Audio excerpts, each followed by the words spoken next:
La chute de la maison Usher. Edgar Allan Poe.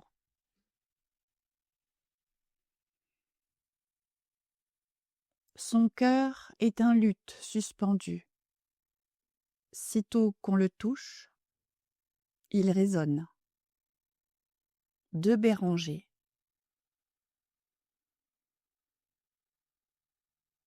Pendant toute une journée d'automne, journée fuligineuse, sombre et muette, où les nuages pesaient lourds et bas dans le ciel, j'avais traversé seul et à cheval une étendue de pays singulièrement lugubre, et enfin, comme les ombres du soir approchaient, je me trouvais en vue de la mélancolique maison Usher. Je ne sais comment cela se fit, mais, au premier coup d'œil que je jetai sur le bâtiment, un sentiment d'insupportable tristesse pénétra mon âme. Je dis insupportable car cette tristesse n'était nullement tempérée par une parcelle de ce sentiment dont l'essence poétique fait presque une volupté et dont l'âme est généralement saisie en face des images naturelles les plus sombres de la désolation et de la terreur. Je regardais le tableau placé devant moi, et, rien qu'à voir la maison et la perspective caractéristique de ce domaine, les murs qui avaient froid, les fenêtres semblables à des yeux distraits, quelques bouquets de joncs vigoureux, quelques troncs d'arbres blancs et dépéris, j'éprouvais cet entier affaissement d'âme qui, parmi les sensations terrestres, ne peut se mieux comparer qu'à l'arrière-rêverie du mangeur d'opium, à son navrant retour à la vie journalière, à l'horrible et lente retraite du voile. C'était une glace au cœur, un abattement, un malaise, une irrémédiable tristesse de penser qu'aucun aiguillon de l'imagination ne pouvait ravir ni pousser au grand. Qu'était donc, je m'arrêtais pour y penser, qu'était donc ce je ne sais quoi qui m'énervait ainsi en contemplant la maison Usher? C'était un mystère tout à fait insoluble, et je ne pouvais pas lutter contre les pensées ténébreuses qui s'amoncelaient sur moi pendant que j'y réfléchissais.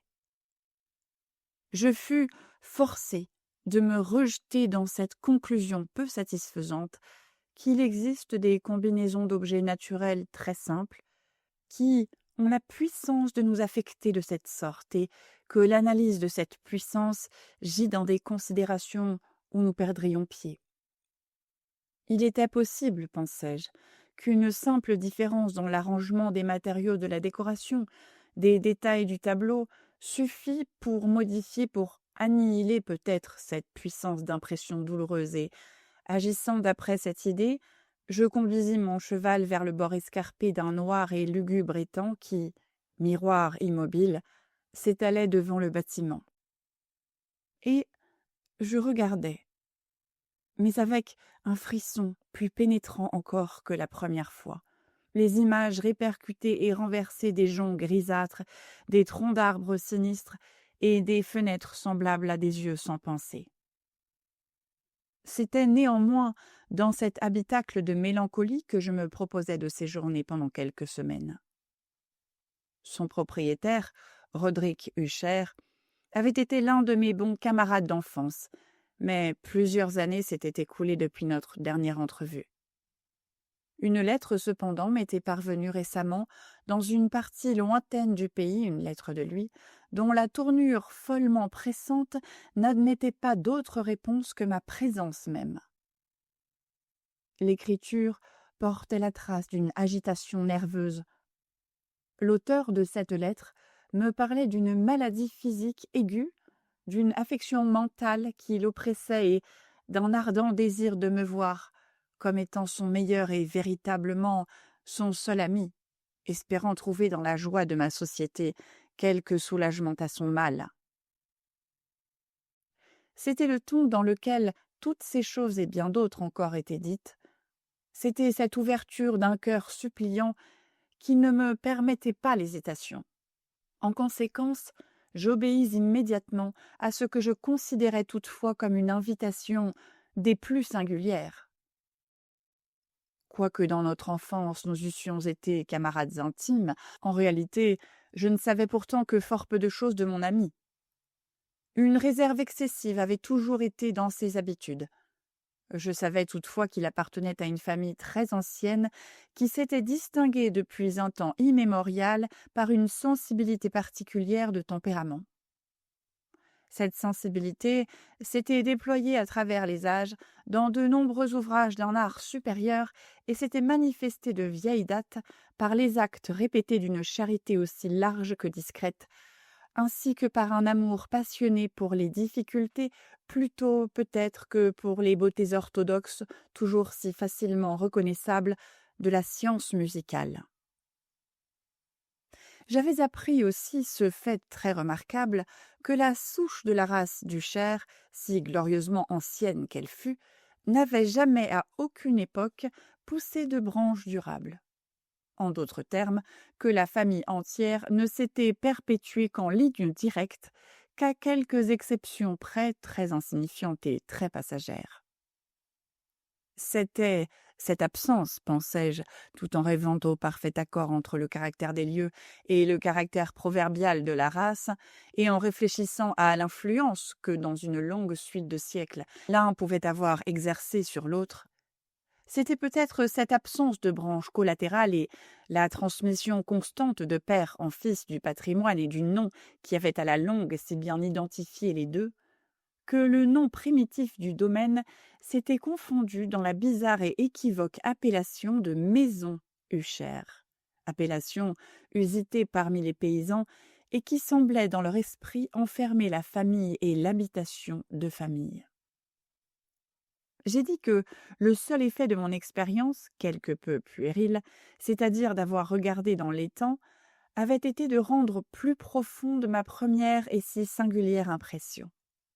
Je ne dois pas douter que la conscience de ma superstition croissante, pourquoi ne la définirais-je pas ainsi, n'ait principalement contribué à accélérer cet accroissement. Telle est, je le savais de vieille date, la loi paradoxale de tous les sentiments qui ont la terreur pour base. Et ce fut peut-être l'unique raison qui fit que, quand mes yeux, laissant l'image dans l'étang, se relevèrent vers la maison elle-même, une étrange idée me poussa dans l'esprit. Une idée si ridicule, en vérité, que, si j'en fais mention, c'est seulement pour montrer la force vive des sensations qui m'oppressaient. Mon imagination avait si bien travaillé que je croyais réellement qu'autour de l'habitation et du domaine planait une atmosphère qui lui était particulière, ainsi qu'aux environs les plus proches, une atmosphère qui n'avait pas d'affinité avec l'air du ciel, mais qui s'exhalait des arbres dépéris, des murailles grisâtres et de l'étang silencieux. Une vapeur mystérieuse et pestilentielle, à peine visible, lourde, paresseuse et d'une couleur plombée. Je secouai de mon esprit ce qui ne pouvait être qu'un rêve, et j'examinai avec plus d'attention l'aspect réel du bâtiment. Son caractère dominant semblait être celui d'une excessive antiquité. La décoloration produite par les siècles était grande. De menues fongosités recouvraient toute la surface extérieure et la tapissaient à partir du toit comme une fine étoffe curieusement brodée. Mais tout cela n'impliquait aucune détérioration extraordinaire. Aucune partie de la maçonnerie n'était tombée, et il semblait qu'il y eût une contradiction étrange entre la consistance générale intacte de toutes ces parties et l'état particulier des pierres émiettées qui me rappelait complètement la spécieuse intégrité de ces vieilles boiseries qu'on a laissé longtemps pourrir dans quelque cave oubliée, loin du souffle de l'air extérieur. À part cet indice d'un vaste délabrement, l'édifice ne donnait aucun symptôme de fragilité. Peut-être l'œil d'un observateur minutieux aurait-il découvert une fissure, à peine visible, qui, partant du toit de la façade, se frayait une route en zigzag à travers le mur et allait se perdre dans les eaux funestes de l'étang. Tout en remarquant ces détails, je suivis à cheval une courte chaussée qui me menait à la maison. Un valet de chambre prit mon cheval et j'entrai sous la voûte gothique du vestibule. Un domestique, au pas furtif, me conduisit en silence à travers maints passages obscurs et compliqués vers le cabinet de son maître. Bien des choses que je rencontrai dans cette promenade contribuèrent, je ne sais comment, à renforcer les sensations vagues dont j'ai déjà parlé. Les objets qui m'entouraient, les sculptures des plafonds, les sombres tapisseries des murs, la noirceur d'ébène des parquets et les fantasmagoriques trophées armoriaux qui bruissaient, ébranlés par ma marche précipitée, étaient choses bien connues de moi. Mon enfance avait été accoutumée à des spectacles analogues et, quoique je les reconnusse sans hésitation pour des choses qui m'étaient familières, j'admirais quelles pensées insolites ces images ordinaires évoquaient en moi. Sur l'un des escaliers, je rencontrai le médecin de famille. La physionomie, à ce qu'il me sembla, portait une expression mêlée de malignité basse et de perplexité. Il me croisa précipitamment et passa. Le domestique ouvrit alors une porte et m'introduisit en présence de son maître. La chambre dans laquelle je me trouvais était très grande et très haute. Les fenêtres, longues, étroites, et à une telle distance du noir plancher de chêne qu'il était absolument impossible d'y atteindre. De faibles rayons d'une lumière cramoisie se frayaient un chemin à travers les carreaux treillissés et rendaient suffisamment distincts les principaux objets environnants. L'œil, néanmoins, s'efforçait en vain d'atteindre les angles lointains de la chambre ou les enfoncements du plafond arrondi en voûte et sculpté. De sombres draperies tapissaient les murs. L'ameublement général était extravagant, incommode, antique et délabré. Une masse de livres et d'instruments de musique gisait, éparpillés çà et là, mais ne suffisait pas à donner une vitalité quelconque au tableau. Je sentais que je respirais une atmosphère de chagrin, un air de mélancolie âpre, profonde, incurable, plaçait sur tout et pénétrait tout. À mon entrée, Usher se leva d'un canapé sur lequel il était couché tout de son long et m'accueillit avec une chaleureuse vivacité qui ressemblait fort, telle fut du moins ma première pensée, à une cordialité emphatique, à l'effort d'un homme du monde ennuyé qui obéit à une circonstance. Néanmoins, un coup d'œil jeté sur sa physionomie me convainquit de sa parfaite sincérité. Nous nous assîmes, et pendant quelques moments, comme il restait muet, je le contemplais avec un sentiment moitié de pitié et moitié d'effroi. À coup sûr, jamais homme n'avait aussi terriblement changé, en aussi peu de temps, que Roderick Usher. Ce n'était qu'avec peine que je pouvais consentir à admettre l'identité de l'homme placé en face de moi avec le compagnon de mes premières années. Le caractère de sa physionomie avait toujours été remarquable. Un teint cadavéreux, un œil large, liquide et lumineux au-delà de toute comparaison, des lèvres un peu minces et très pâles, mais d'une courbe merveilleusement belle, un nez d'un moule hébraïque très délicat mais d'une ampleur de narine qui s'accorde rarement avec une pareille forme, un menton d'un modèle charmant, mais qui par un manque de saillie trahissait un manque d'énergie morale, des cheveux d'une douceur et d'une ténuité plus qu'arachnéenne, tous ces traits auxquels il faut ajouter un développement frontal excessif lui faisaient une physionomie qu'il n'était pas facile d'oublier. Mais actuellement, dans la simple exagération du caractère de cette figure et de l'expression qu'elle présentait habituellement, il y avait un tel changement que je doutais de l'homme à qui je parlais. La pâleur maintenant spectrale de la peau et l'éclat maintenant miraculeux de l'œil me saisissaient particulièrement et m'épouvantaient. Puis il avait laissé croître indéfiniment ses cheveux, sans s'en apercevoir, et comme cet étrange tourbillon aranéeux flottait plutôt qu'il ne tombait autour de sa face, je ne pouvais même, avec de la bonne volonté, trouver dans leur étonnant style arabesque rien qui me rappelât la simple humanité. Je fus tout d'abord frappé d'une certaine incohérence, d'une inconsistance dans les manières de mon ami, et je découvris bientôt que cela provenait d'un effort incessant, aussi faible que puéril, pour maîtriser une trépidation habituelle, une excessive agitation nerveuse. Je m'attendais bien à quelque chose dans ce genre, et j'y avais été préparé non seulement par sa lettre, mais aussi par le souvenir de certains traits de son enfance et par les conclusions déduites de sa singulière conformation physique et de son tempérament. Son action était alternativement vive et indolente. Sa voix passait rapidement d'une indécision tremblante, quand les esprits vitaux semblaient entièrement absents, à cette espèce de brièveté énergique, à cette énonciation abrupte, solide, posée et sonnant le creux, à ce parler guttural et rude, parfaitement balancé et modulé, qu'on peut observer chez le parfait ivrogne ou l'incorrigible mangeur d'opium pendant les périodes de leur plus intense excitation.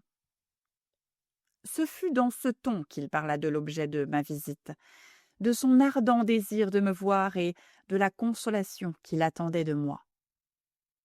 Il s'étendit assez longuement et s'expliqua à sa manière sur le caractère de sa maladie. C'était, disait-il, un mal de famille, un mal constitutionnel, un mal pour lequel il désespérait de trouver un remède, une simple affection nerveuse, ajouta-t-il immédiatement, dont sans doute il serait bientôt délivré. Elle se manifestait par une foule de sensations extranaturelles. Quelques-unes, pendant qu'il me les décrivait, m'intéressèrent et me confondirent. Il se peut cependant que les termes et le ton de son débit y aient été pour beaucoup. Il souffrait vivement d'une acuité morbide des sens. Les aliments les plus simples étaient pour lui les seuls tolérables. Il ne pouvait porter en fait de vêtements que certains tissus. Toutes les odeurs de fleurs le suffoquaient. Une lumière, même faible, lui torturait les yeux, et il n'y avait que quelques sons particuliers, c'est-à-dire ceux des instruments à cordes, qui ne lui inspirassent pas d'horreur. Je vis qu'il était l'esclave subjugué d'une espèce de terreur tout à fait anormale. « Je mourrai, dit-il. Il faut que je meure de cette déplorable folie. C'est ainsi et non pas autrement que je périrai. Je redoute les événements à venir, non en eux-mêmes, mais dans leurs résultats je frissonne à la pensée d'un incident quelconque du genre, le plus vulgaire qui peut opérer sur cette intolérable agitation de mon âme. Je n'ai vraiment pas horreur du danger, excepté dans son effet positif, la terreur. Dans cet état d'énervation, état pitoyable, je sens que tôt ou tard le moment viendra où la vie et la raison m'abandonneront, à la fois dans quelque lutte inégale avec le sinistre fantôme, la peur. J'appris ainsi, par intervalles et par des confidences hachées, des demi-mots et des sous-entendus, une autre particularité de sa situation morale. Il était dominé par certaines impressions superstitieuses relatives au manoir qu'il habitait et d'où il n'avait pas osé sortir depuis plusieurs années, relatives à une influence dont il traduisait la force supposée en des termes trop ténébreux pour être rapportés ici, une influence que quelques particularités dans la forme même et dans la manière du manoir héréditaire avaient par l'usage de la souffrance, disait-il, imprimé sur son esprit, un effet que le physique des murs gris, des tourelles et de l'étang noirâtre où se mirait tout le bâtiment, avait à la longue créé sur le moral de son existence. Il admettait toutefois, mais non sans hésitation, qu'une bonne part de la mélancolie singulière dont il était affligé pouvait être attribuée à une origine plus naturelle et beaucoup plus positive, à la maladie, cruelle et déjà ancienne, enfin, à la mort évidemment prochaine, d'une sœur tendrement aimée, sa seule société depuis de longues années, sa dernière et sa seule parente sur terre. Sa mort, dit-il avec une amertume que je n'oublierai jamais, me laissera, moi, le frêle et le désespéré, dernier de l'antique race des Huchères. Pendant qu'il parlait, Lady Madeline, c'est ainsi qu'elle se nommait, passa lentement dans une partie reculée de la chambre et disparut sans avoir pris garde à ma présence. Je la regardais avec un immense étonnement, où se mêlait quelque terreur, mais il me sembla impossible de me rendre compte de mes sentiments. Une sensation de stupeur m'oppressait, pendant que mes yeux suivaient ses pas qui s'éloignaient. Lorsqu'enfin une porte se fut fermée sur elle, mon regard chercha instinctivement et curieusement la physionomie de son frère. Mais il avait plongé sa face dans ses mains, et je pus voir seulement qu'une pâleur plus ordinaire s'était répandue sur ses doigts amaigris, à travers lesquels filtrait une pluie de larmes passionnées. La maladie de Lady Madeline avait longtemps bafoué la science des médecins. Une apathie fixe, un épuisement graduel de sa personne et des crises fréquentes, quoique passagères, d'un caractère presque cataleptique, en étaient les diagnostics très singuliers. Jusque-là, elle avait bravement porté le poids de la maladie et ne s'était pas encore résignée à se mettre au lit. Sur la fin du soir de mon arrivée au château, elle cédait, comme son frère me le dit dans la nuit avec une inexprimable agitation, à la puissance écrasante du fléau. Et j'appris que le coup d'œil que j'avais jeté sur elle serait probablement le dernier, que je ne verrais plus la dame, vivante du moins. Pendant les quelques jours qui suivirent, son nom ne fut prononcé ni par Usher ni par moi. Et durant cette période, je m'épuisais en efforts pour alléger la mélancolie de mon ami. Nous peignîmes et nous lûmes ensemble, ou bien j'écoutais comme dans un rêve ces étranges improvisations sur son éloquente guitare. Et ainsi, à mesure qu'une intimité de plus en plus étroite m'ouvrait plus familièrement les profondeurs de son âme, je reconnaissais plus amèrement la vanité de tous mes efforts pour ranimer un esprit d'où la nuit, comme une propriété qui lui avait été inhérente, déversait sur tous les objets de l'univers physique et moral une irradiation incessante de ténèbres.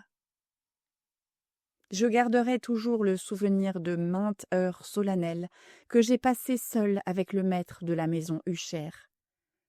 Mais j'essaierai vainement de définir le caractère exact des études ou des occupations dans lesquelles il m'entraînait ou me montrait le chemin. Une idéalité ardente, excessive, morbide, projetait sur toute chose sa lumière sulfureuse. Ces longues et funèbres improvisations résonneront éternellement dans mes oreilles. Entre autres choses, je me rappelle douloureusement une certaine paraphrase singulière, une perversion de l'air déjà fort étrange de la dernière valse de von Weber.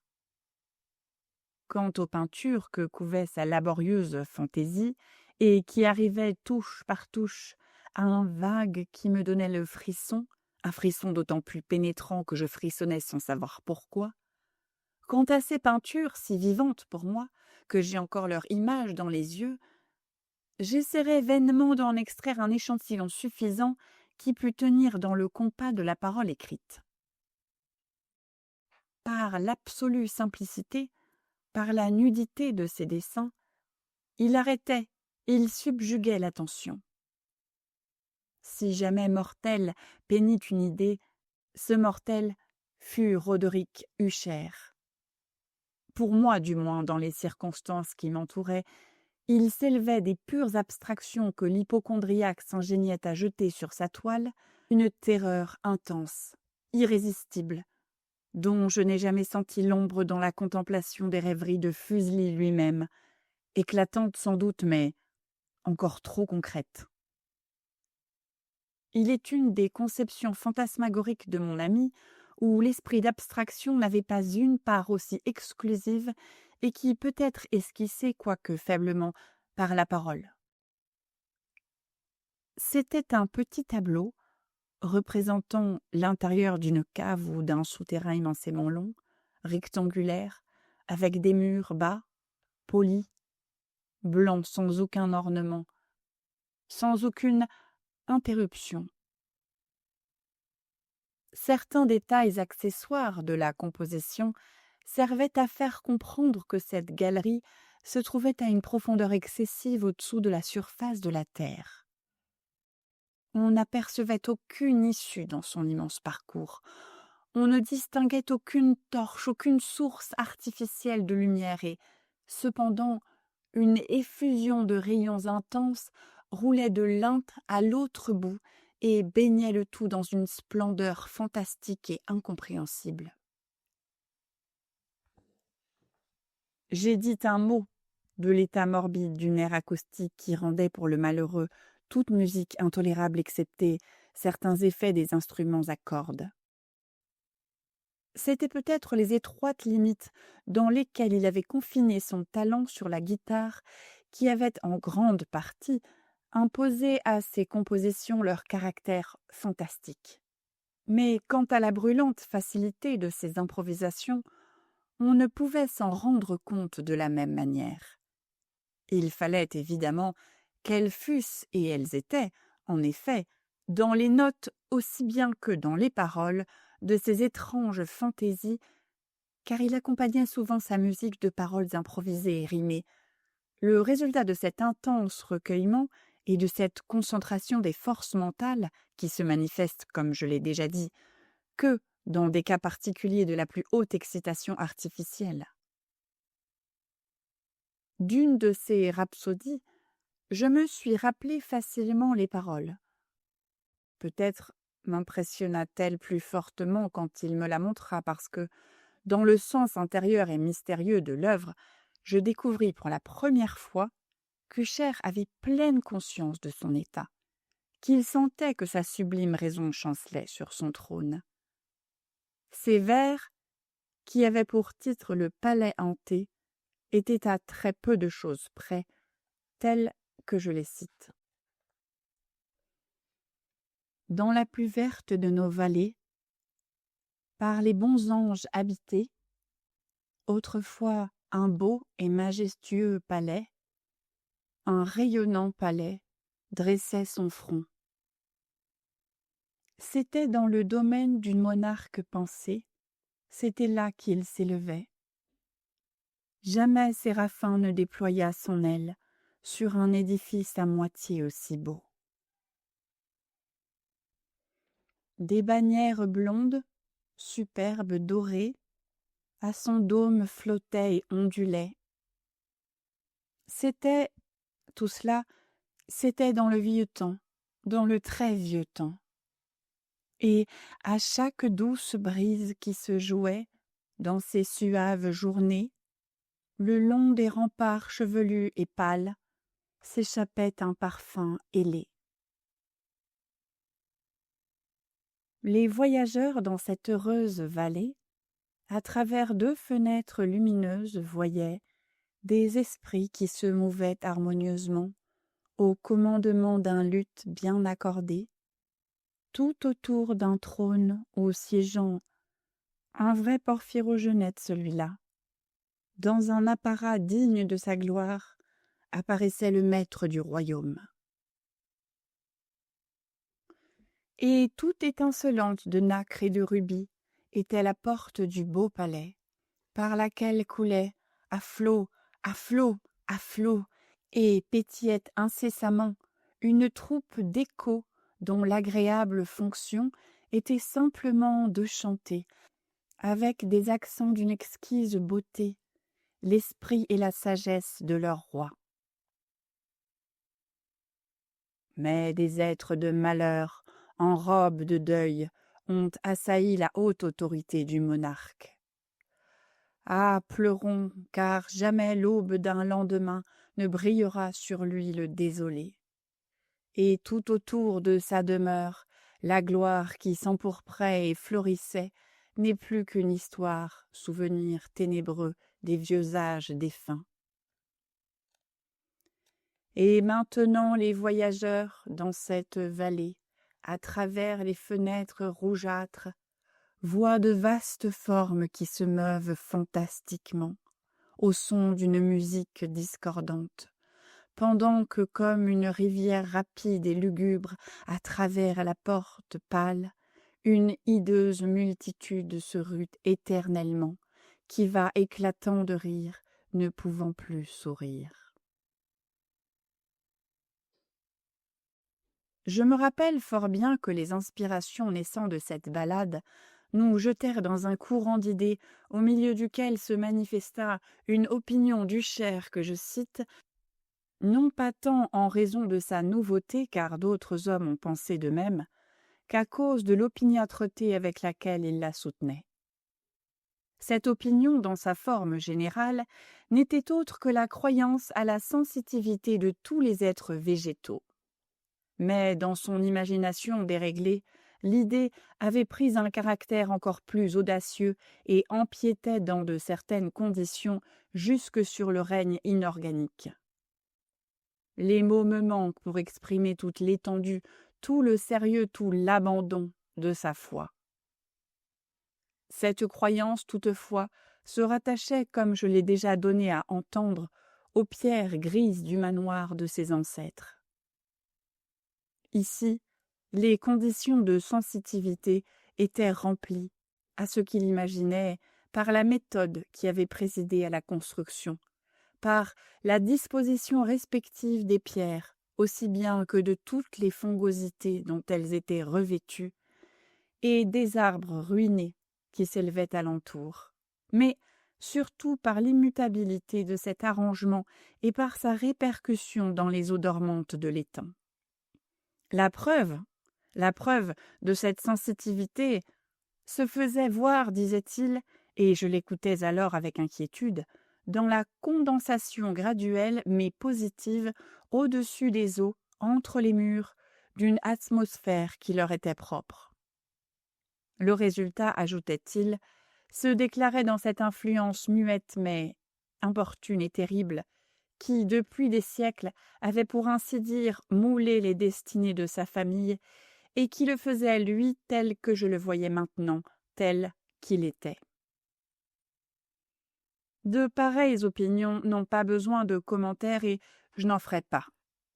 Nos livres, les livres qui depuis des années constituaient une grande partie de l'existence spirituelle du malade, étaient, comme on le suppose bien, en accord parfait avec ce caractère de visionnaire. Nous analysions ensemble des ouvrages tels que le Ver vert et la Chartreuse de Gresset, le Belphégor de Machiavel, les merveilles du ciel et de l'enfer de Swedenborg, le voyage souterrain de Nicolas Klim par Holberg, la chiromancie de Robert Fludd, de Jean d'Indaginé et de la Chambre, le voyage dans le bleu de Tieck, la cité du soleil de Campanella. Un de ses volumes favoris était une petite édition in octavo du Directorium Inquisitorium par le dominicain Aymeric de Gironne. Et il y avait des passages dans Pomponius Mela à propos des anciens satyres africains et des égypans sur lesquels Ussher rêvassait pendant des heures. Il faisait néanmoins ses principales délices de la lecture d'un in-quarto gothique excessivement rare et curieux, le manuel d'une église oubliée, les Vigilae Mortuorum Secundum Corum Ecclesiae Maguntinae. Je songeais malgré moi à l'étrange rituel contenu dans ce livre et à son influence probable sur l'hypocondriaque, quand un soir, m'ayant informé brusquement que Lady Madeline n'existait plus, il annonça l'intention de conserver le corps pendant une quinzaine en attendant l'enterrement définitif dans un des nombreux caveaux situés sous les gros murs du château. La raison humaine qu'il donnait de cette singulière manière d'agir était une de ces raisons que je ne me sentais pas le droit de contredire. Comme frère, me disait-il, il avait pris cette résolution en considération du caractère insolite de la maladie de la défunte, d'une certaine curiosité importune et indiscrète de la part des hommes de science et de la situation éloignée et fort exposée du caveau de la famille. J'avouerai que, quand je me rappelais la physionomie sinistre de l'individu que j'avais rencontré sur l'escalier le soir de mon arrivée au château, je n'eus pas envie de m'opposer à ce que je regardais comme une précaution bien innocente sans doute, mais certainement fort naturelle. À la prière du cher, je l'aidai personnellement dans les préparatifs de cette sépulture temporaire. Nous mîmes le corps dans la bière, et à nous deux nous le portâmes à son lieu de repos. Le caveau, dans lequel nous le déposâmes, et qui était resté fermé depuis si longtemps que nos torches, à moitié étouffées dans cette atmosphère suffocante, ne nous permettaient guère d'examiner les lieux, était petit, humide, et n'offrait aucune voie à la lumière du jour. Il était situé à une grande profondeur, juste au-dessous de cette partie du bâtiment où se trouvait ma chambre à coucher. Il avait rempli probablement dans les vieux temps féodaux l'horrible office d'oubliette, et dans les temps postérieurs de cave à serrer la poudre ou toute autre matière facilement inflammable. Car une partie du sol et toutes les parois d'un long vestibule que nous traversâmes pour y arriver étaient soigneusement revêtues de cuivre. La porte, de fer massif, avait été l'objet des mêmes précautions. Quand ce poids immense roulait sur ses gonds, il rendait un son singulièrement aigu et discordant. Nous déposâmes donc notre fardeau funèbre sur des tréteaux dans cette région d'horreur. Nous tournâmes un peu de côté le couvercle de la bière, qui n'était pas encore vissé, et nous regardâmes la face du cadavre. Une ressemblance frappante entre le frère et la sœur fixa tout d'abord mon attention. Et Hucher, devinant peut-être mes pensées, murmura quelques paroles qui m'apprirent que la défunte et lui étaient jumeaux et que des sympathies d'une nature presque inexplicable avaient toujours existé entre eux. Nos regards, néanmoins, ne restèrent pas longtemps fixés sur la morte, car nous ne pouvions pas la contempler sans effroi. Le mal qui avait mis au tombeau Lady Madeline dans la plénitude de sa jeunesse avait laissé, comme cela arrive ordinairement dans toutes les maladies d'un caractère strictement cataleptique, l'ironie d'une faible coloration sur le sein et sur la face, et sur la lèvre, ce sourire équivoque et languissant qui est si terrible dans la mort. Nous replaçâmes et nous vissâmes le couvercle, et après avoir assujetti la porte de fer, nous reprîmes avec lassitude notre chemin vers les appartements supérieurs qui n'étaient guère moins mélancoliques. Et alors, après un laps de quelques jours pleins du chagrin le plus amer, il s'opéra un changement, visible, dans les symptômes de la maladie morale de mon ami. Ses manières ordinaires avaient disparu. Ses occupations habituelles étaient négligées, oubliées. Il errait de chambre en chambre, d'un pas précipité, inégal et sans but. La pâleur de sa physionomie avait revêtu une couleur peut-être encore plus spectrale. Mais la propriété lumineuse de son œil avait entièrement disparu. Je n'entendais plus ce ton de voix âpre qu'il prenait autrefois à l'occasion. Et un tremblement qu'on eût dit causé par une extrême terreur caractérisait habituellement sa prononciation. Il m'arrivait quelquefois en vérité de me figurer que son esprit incessamment agité était travaillé par quelque suffocant secret et qu'il ne pouvait trouver le courage nécessaire pour le révéler. D'autres fois, j'étais obligée de conclure simplement aux bizarreries inexplicables de la folie, car Je le voyais regardant dans le vide pendant de longues heures, dans l'attitude de la plus profonde attention, comme s'il écoutait un bruit imaginaire. Il ne faut pas s'étonner que son état m'effrayât, qu'il m'infectât même. Je sentais se glisser en moi, par une gradation lente mais sûre, l'étrange influence de ces superstitions fantastiques et contagieuses. Ce fut particulièrement une nuit, la 7e ou la 8e depuis que nous avions déposé Lady Madeline dans le caveau, fort tard avant de me mettre au lit, que j'éprouvais toute la puissance de ces sensations. Le sommeil ne voulait pas approcher de ma couche. Les heures, une à une, tombaient toujours. Je m'efforçais de raisonner l'agitation nerveuse qui me dominait.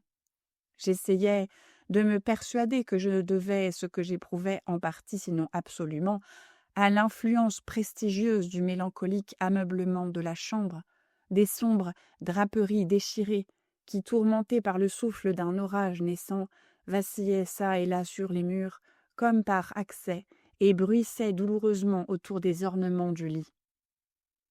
Mais mes efforts furent vains. Une insurmontable terreur pénétra graduellement tout mon être, et à la longue, une angoisse sans motif, un vrai cauchemar, vint s'asseoir sur mon cœur. Je respirai violemment, je fis un effort. Je parvins à le secouer, et me soulevant sur les oreillers et plongeant ardemment mon regard dans l'épaisse obscurité de la chambre, je prêtai l'oreille. Je ne saurais dire pourquoi, si ce n'est que j'y fus poussé par une force instinctive, à certains sons bas et vagues qui partaient je ne sais d'où et qui m'arrivaient à de longs intervalles à travers les accalmies de la tempête. Dominé par une sensation d'intense horreur, inexplicable et intolérable, je mis mes habits à la hâte car je sentais que je ne pourrais pas dormir de la nuit, et je m'efforçais en marchant çà et là à grands pas dans la chambre de sortir de l'état déplorable dans lequel j'étais tombée. J'avais à peine fait ainsi quelques tours quand un pas léger sur un escalier voisin arrêta mon attention. Je reconnus bientôt que c'était le pas d'Usher. Une seconde après, il frappa doucement à ma porte et entra une lampe à la main. Sa physionomie était comme d'habitude, d'une pâleur cadavéreuse, mais il y avait en outre dans ses yeux je ne sais quelle hilarité insensée, et dans toutes ses manières une espèce d'hystérie évidemment contenue. Son air m'épouvanta, mais tout était préférable à la solitude que j'avais endurée si longtemps, et j'accueillis sa présence comme un soulagement. « Et vous n'avez pas vu cela ?» dit-il brusquement, après quelques minutes de silence, et après avoir promené autour de lui un regard fixe. « Vous n'avez donc pas vu cela? Mais attendez, vous le verrez !» Tout en parlant ainsi, et en ayant soigneusement abrité sa lampe, il se précipita vers l'une des fenêtres et l'ouvrit toute grande à la tempête. L'impétueuse furie de la rafale nous enleva presque du sol. C'était vraiment une nuit d'orage affreusement belle, une nuit unique et étrange dans son horreur et sa beauté. Un tourbillon s'était probablement concentré dans notre voisinage car il y avait des changements fréquents et violents dans la direction du vent, et l'excessive densité des nuages, maintenant descendus si bas qu'ils pesaient presque sur les tourelles du château, ne nous empêchait pas d'apprécier la vélocité vivante avec laquelle ils accouraient l'un contre l'autre de tous les points de l'horizon, au lieu de se perdre dans l'espace. Leur excessive densité ne nous empêchait pas de voir ce phénomène. Pourtant, nous n'apercevions pas un brin de lune ni d'étoile, et aucun éclair ne projetait sa lueur. Mais les surfaces inférieures de ces vastes masses de vapeur cahotées, aussi bien que tous les objets terrestres situés dans notre étroit horizon, réfléchissaient la clarté surnaturelle d'une exhalaison gazeuse qui pesait sur la maison et l'enveloppait dans un linceul presque lumineux et distinctement visible. « Vous ne devez pas voir cela. Vous ne contemplerez pas cela, » dis-je en frissonnant à Usher, et je le ramenai avec une douce violence de la fenêtre vers un fauteuil. Ces spectacles qui vous mettent hors de vous sont des phénomènes purement électriques et fort ordinaires. ou peut-être tirent-ils leur funeste origine des miasmes fétides de l'étang. Fermons cette fenêtre. L'air est glacé et dangereux pour votre constitution. Voici l'un de vos romans favoris. Je lirai et vous écouterez, et nous passerons ainsi cette terrible nuit ensemble. L'antique bouquin sur lequel j'avais mis la main était le Mad Trist de Sir Launcelot Canning, mais je l'avais décoré du titre de livre favori du cher par plaisanterie. Triste plaisanterie, car en vérité dans sa niaise et baroque prolixité, il n'y avait pas grande pâture pour la haute spiritualité de mon ami. Mais c'était le seul livre que j'eus immédiatement sous la main, et je me berçais du vague espoir que l'agitation qui tourmentait l'hypocondriaque trouverait du soulagement, car l'histoire des maladies mentales est pleine d'anomalies de ce genre, dans l'exagération même des folies que j'allais lui lire. À en juger par l'air d'intérêt étrangement tendu avec lequel il écoutait ou feignait d'écouter les phrases du récit, j'aurais pu me féliciter du succès de ma ruse. J'étais arrivé à cette partie si connue de l'histoire où Ethelred, le héros du livre, ayant en vain cherché à entrer à l'amiable dans la demeure d'un ermite, se met en devoir de s'introduire par la force. Ici, on s'en souvient, le narrateur s'exprime ainsi. Et Ethelred, qui était par nature un cœur vaillant, et qui maintenant était aussi très fort, en raison de l'efficacité du vin qu'il avait bu, n'attendit pas plus longtemps pour parlementer avec l'ermite qui avait, en vérité, l'esprit tourné à l'obstination et à la malice, mais, sentant la pluie sur ses épaules et craignant l'explosion de la tempête, il leva bel et bien sa massue et avec quelques coups fraya bien vite un chemin à travers les planches de la porte à sa main gantée de fer. Et, tirant avec sa main vigoureusement à lui, il fit craquer et se fendre et sauter le tout en morceaux, si bien que le bruit du bois sec et sonnant le creux porta l'alarme et fut répercuté d'un bout à l'autre de la forêt. À la fin de cette phrase, je tressaillis et je fis une pause car il m'avait semblé, mais je conclus bien vite à une illusion de mon imagination, il m'avait semblé que d'une partie très reculée du manoir était venu confusément à mon oreille un bruit qu'on eût dit, à cause de son exacte analogie, l'écho étouffé, amorti de ce bruit de craquement et d'arrachement si précieusement décrit par Sir Launcelot. Évidemment, c'était la coïncidence seule qui avait arrêté mon attention, car parmi le claquement des châssis des fenêtres et tous les bruits confus de la tempête toujours croissante, le son en lui-même n'avait rien vraiment qui pût m'intriguer ou me troubler. Je continuai le récit. Mais Ethelred, le solide champion, passant alors la porte, fut grandement furieux et émerveillé de n'apercevoir aucune trace du malicieux ermite, mais en son lieu et place, un dragon, avec une apparence monstrueuse et écailleuse, avec une langue de feu, qui se tenait en sentinelle devant un palais d'or dont le plancher était d'argent. Et sur le mur était suspendu un bouclier d'airain brillant avec cette légende gravée dessus. Celui-là qui entre ici a été le vainqueur. Celui-là qui tue le dragon, il aura gagné le bouclier. Et Ethelred leva sa massue et frappa sur la tête du dragon, qui tomba devant lui et rendit son souffle empesté avec un rugissement si épouvantable, si âpre et si perçant à la fois, qu'Ethelred fut obligé de se boucher les oreilles avec ses mains pour se garantir de ce bruit terrible, tel qu'il n'en avait jamais entendu de semblable. Ici, je fis brusquement une nouvelle pause, et cette fois avec un sentiment de violent étonnement, car il n'y avait pas lieu à douter que je n'eusse réellement entendu, dans quelle direction il m'était impossible de le deviner, un son affaibli et comme lointain mais âpre, prolongé, singulièrement perçant et grinçant, l'exacte contrepartie du cri surnaturel du dragon décrit par le romancier et tel que mon imagination se l'était figuré.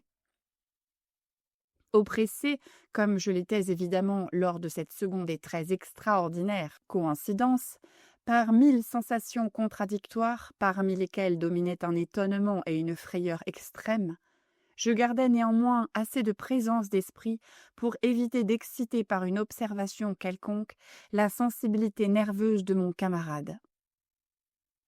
Je n'étais pas du tout sûre qu'il eût remarqué les bruits en question, quoique, bien certainement par une étrange altération, se fût depuis ces dernières minutes manifesté dans son maintien.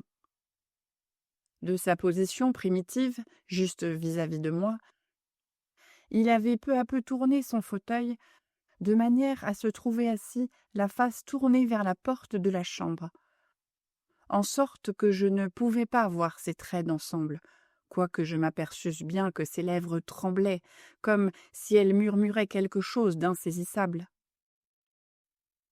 Sa tête était tombée sur sa poitrine. Cependant, je savais qu'il n'était pas endormi.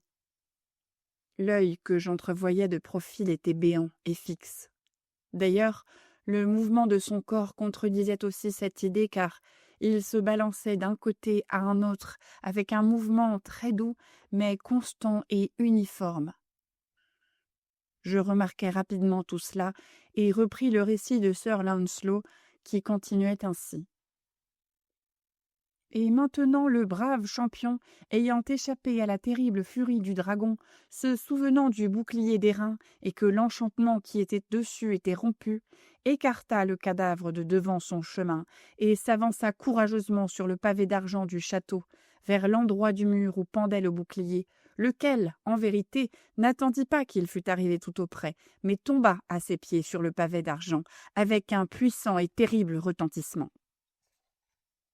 À peine ces dernières syllabes avaient-elles fui mes lèvres, que, comme si un bouclier d'airain était pesamment tombé, en ce moment même sur le plancher d'argent, j'en entendis l'écho distinct, profond, métallique, retentissant, mais comme assourdi.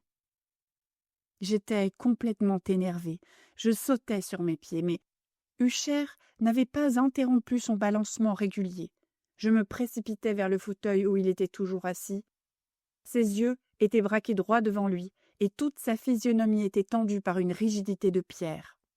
Mais, quand je posai la main sur son épaule, un violent frisson parcourut tout son être.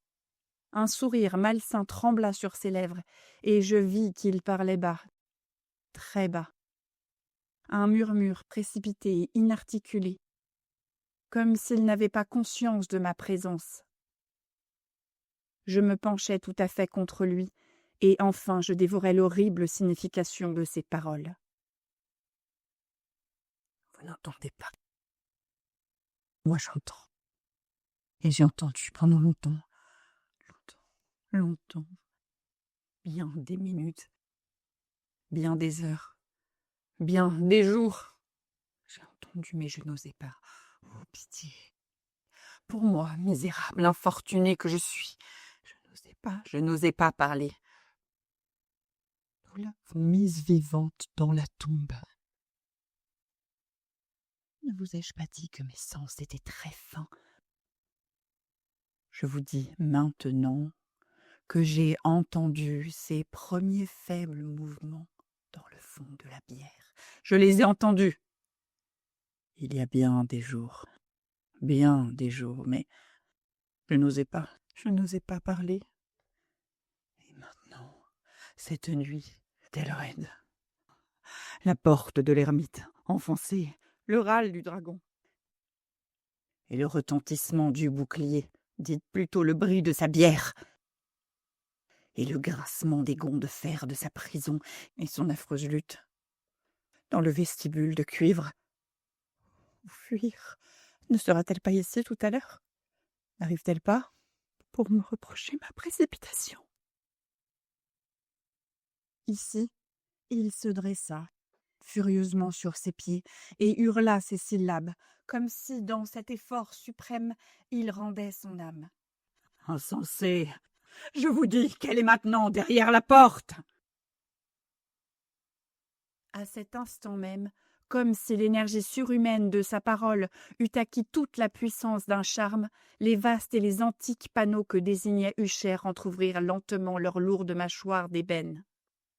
C'était l'œuvre d'un furieux coup de vent, mais derrière cette porte se tenait alors la haute figure de Lady Madeleine Usher, enveloppée dans son suaire. Il y avait du sang sur ses vêtements blancs, et toute sa personne amaigrie portait les traces évidentes de quelque horrible lutte. Pendant un moment, elle resta tremblante et vacillante sur le seuil. Puis, avec un cri plaintif et profond, elle tomba lourdement en avant sur son frère, et dans sa violente et définitive agonie, elle l'entraîna à terre, cadavre maintenant et victime de ses terreurs anticipées. Je m'enfuis de cette chambre et de ce manoir frappé d'horreur. La tempête était encore dans toute sa rage quand je franchissais la vieille avenue. Tout à coup, une lumière étrange se projeta sur la route, et je me retournai pour voir d'où pouvait jaillir une lueur si singulière, car je n'avais derrière moi que le vaste château avec toutes ses ombres. Le rayonnement provenait de la pleine lune qui se couchait, rouge de sang, et maintenant brillait vivement à travers cette fissure à peine visible naguère, qui, comme je l'ai dit, parcourait en zigzag le bâtiment depuis le toit jusqu'à la base. Pendant que je regardais, cette fissure s'élargit rapidement. Il survint une reprise devant un tourbillon furieux. Le disque entier de la planète éclata tout à coup à ma vue. La tête me tourna quand je vis les puissantes murailles s'écrouler en deux. Il se fit un bruit prolongé, un fracas tumultueux, comme la voix de 1000 cataractes, et l'écran profond et croupi placé à mes pieds se referma tristement et silencieusement sur les ruines de la maison Usher.